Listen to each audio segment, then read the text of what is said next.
you're going to serve this a little differently than if you would have it, say, with just some bread, or some people like to serve it with melon, but you're going to serve it a little differently. So here you have it already nicely sliced. Yep.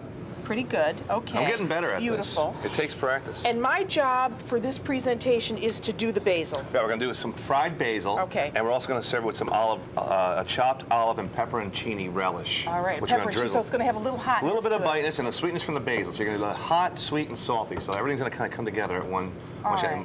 So you do the paste. Okay. I'll do the basil. Fantastic. And now, because we're frying, of course, you want to be careful. You've got enough oil, heated to about 375 degrees, and that whatever you're putting in there is not wet. In case of basil, you do not want to wash the leaves. Just wipe them off with a paper towel, and then we just put them in. And these crisp up in about 30 seconds or so. I think this is kind of a nice idea to have the basil with... A little crispness, yeah. The basil and mozzarella are great. Okay, so why don't you go ahead and do the... so you're using Chirignola olives? Yeah, and we're going to chop them up. Okay. We just continue to chop these up with a little bit of this red pepperoncini I have here. I like that idea. It's pretty, too, the combination. And this is so quick.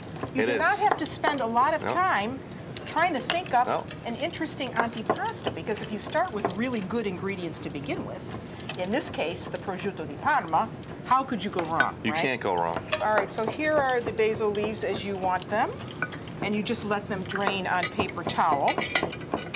And that's I'm looking chopping good. up the pepperoncinis here. You see, you don't use too much of it. I have a little bit already Just started enough. here. All right. And I mix it with a little bit of olive oil, a little extra virgin olive oil. Good. And then would you let that marinate for a while? Yeah, about an hour or so would be good. You can let it just marinate overnight. This will last for days. Yeah, so you could do that ahead of time. Oh, yeah, absolutely. So you just mix this up. And now, do we need a plate?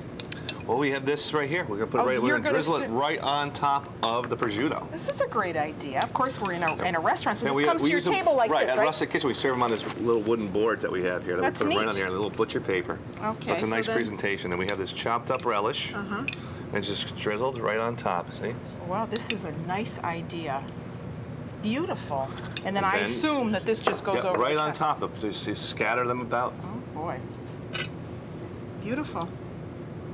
There you have it. Facile. Ah, okay. Beautiful.